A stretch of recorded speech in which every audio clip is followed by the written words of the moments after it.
Our lead team, the Seahawks, are currently just wrapping up their preseason, getting through roster cuts and heading into the regular season. So that's where we're going to start off. As usual, we're going to head straight over to our Seattle Seahawks news. This past week, played their preseason finale against the Cowboys down in AT&T Stadium. We head over to that. Seattle would lose that game 27-26, unfortunately. Several opportunities at the end of that game there to try and pull that one out. I know that the starter for this game was supposed to be Drew Lock, but last week with COVID, he was unable to do so. So instead, it would be Geno Smith getting the start against Chicago. And then this week against Dallas, Drew Lock did get plenty of playing time through 3 interceptions. One of them may not have been his fault, but at the end of the day, stats show 3 picks. And Seattle wasn't able to get that done. Immediately after, Geno Smith would be named the quarterback for week 1 against Denver, and we will get into that in a minute, but we do have some other things that we have to look at before that. Our players of the game, offensively and defensively.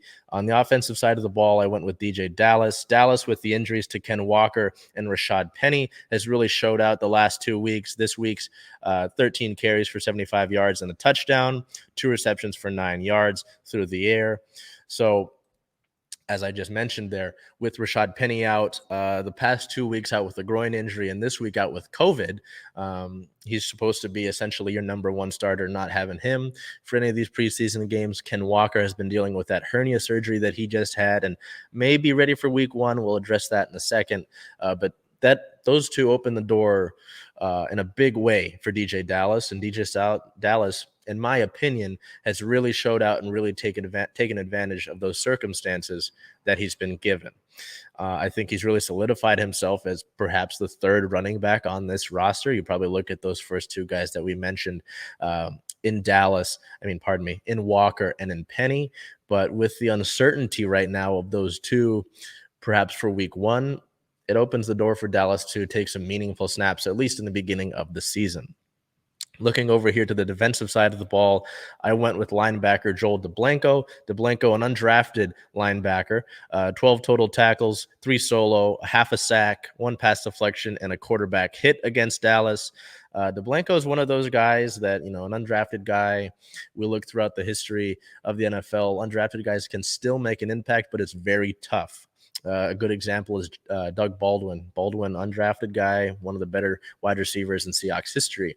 Now, DeBlanco, with Jordan Brooks, essentially your top dog at linebacker with Bobby Wagner gone, has really worked himself into a nice little role. He led the team in tackles against Pittsburgh in week 1, kind of went down a tick against Chicago, but, made an impact here against Dallas, not only with the tackles, but the pass deflection as well. So in the air, I will be really intrigued to see if DeBlanco is able to work himself onto this roster. And I say that, and it kind of seems a little silly, but the Seahawks in the past have gone away from guys who have potentially showed out in the preseason. A key example for that for me is Kason Williams. I believe it was 2018, had a great preseason, didn't actually end up making the 53-man roster. I would, if I'm a betting man, which I'm not, I know we got sports books and all that now, I would say that DeBlanco is going to be on the 53-man, and if not the 53-man, he'll make practice squad. But great performances from DeBlanco there. You wish it would have been in a win. So tough loss there, but we get with preseason, it's perfect for guys to take advantage of opportunities, just like with those 2 past players of the games, and get real big information. The biggest piece of info in Seahawks land and technically in the NFL in regards to Seattle is the quarterback situation. And this past week, it was announced right after that Dallas game that Geno Smith would be named the starting quarterback for week 1 against Denver. I know this has drawn some ire. We've gotten some comments about it. but Geno's going to be the starting quarterback. That's what Pete Carroll has said. They seem pretty firm on that, and that sort of looked like what the decision would be as the preseason went on. I know that I've been a proponent of Drew Lock. That didn't work out. I still think that Lock can start a few games throughout this 17-game regular season. Um, that's just not how it's gone. Geno Smith is a guy who's obviously familiar with the ones in the Seahawks organization, has the most experience with them, definitely knows the playbook better, I would assume. And it just seems like, I guess, the most steady option for Pete Carroll in this offense. That's something that was talked about through the remainder of the season after Russell Wilson got injured, was taking care of the football. And if we look at this preseason, Locke didn't do that. I believe over the past 2 weeks, there's 4 interceptions between the games against Chicago and Dallas for Locke. So tough go of it, but I believe that we'll see a Locke sooner rather than later. Maybe not necessarily starting, but getting some time in these regular season games. So that's the big decision. I know that was a big question throughout the offseason. Once Russell Wilson was traded to Denver, we have our decision. Geno Smith will start week 1. He gets the top spot in the depth chart for the quarterback position. We look over to injury-related news. As we were talking about, Rashad Penny contracted COVID over the past week on August 25th, so he would miss that preseason finale against Dallas, and as we said, did not play in those previous preseason games due to a groin injury. So I know maybe some fans are worried about it, considering that Penny's had some issues with injuries in the past. Going to stay on the optimistic side and hope that this is not something to see for the regular season, because if Seattle can get anything close to what they had from Penny throughout the end of that regular season, Seattle's going to have a good running game, especially with some of the newer tooled offensive linemen in Charles Cross and Abe Lucas. But got to get there first, got to get Penny back healthy, and we'll see that. Not entirely sure on his week 1 status, but in terms of week 1, we move over to the next part of injury news. August 27th, Ken Walker could be back by week 1. Pete Carroll has said that the rookie running back is working his way towards a return and is on track for that. So we'll keep you updated on that.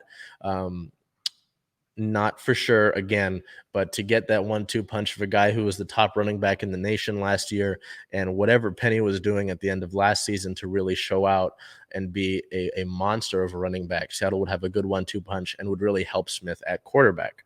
On the 28th, unfortunately, the team placed cornerback Trey Brown on the reserve/physically unable to perform list. So Brown will seemingly be out for a little bit, dealing with injury. I know that cornerback spot is also an interesting situation. There's a mix of veterans in Artie Burns, Sidney Jones, Justin Coleman, as well as rookies Trey Brown's now a second-year guy, but the rookies in Tariq Woolen, Kobe Bryant. So there's definitely some spots for opportunity in the cornerback room, and unfortunately Trey Brown will not be able to join immediately as he's been put on the PUP list. Looking over at team-related news, on the 24th, Shaquem Griffin announced his retirement. The former 4-year veteran has stepped away from the game. Former Seahawks drafted, joined Seattle, became an instant sensation with his combine, really stood out there as a player with only one hand. We got to play with his brother Shaquille Griffin, and there was a great moment in the 2019 playoffs where those two combined for a sack of Aaron Rodgers. That was one of my favorite photos that I've seen in a while, was those two sharing a handshake after that sack. But Shaquem has decided to hang him up, and he will join the NFL Legends community. So that is nice to see that Shaquem will be staying in the realm of football, just in a different capacity. As we mentioned, Geno Smith named the starter against Dallas. And on the 28th, the team made 4 roster cuts, including linebacker Aaron Donker from Germany and tight end Cade Brewer, as well as running back Ronnie Rivers. So as we were talking about, as we approach week 1, even in these next coming days before that week 1 matchup against Denver, Seattle will have to make the tough decisions, have to see who they want to prioritize. They could bring back guys later on in the year, practice squad, but cutting down from about 75 down to 53 is a difficult decision. When some of these guys, this is their livelihood, this is what they're trying to do, it's their dream. But Seattle has to make a decision, especially considering that John Schneider and Pete Carroll, the GM and the head coach, has said that this is a year they plan on competing. So You want to make a competitive roster, you got to make some tough decisions. Looking at our record and standings here, the Seahawks sit at an 0-3 preseason record, so they finish out winless in the preseason. Things get a little bit more serious here as we go to the regular season, but that isn't for a little bit. That's on September 12th, as you can see here, versus the Broncos with a 5:15 p.m. start time. That is a Monday night football game. But yes, as you can see, there's a little bit of time before then. So important decisions to be made for Seattle, and you'll probably see some of these roster moves made in the coming days even.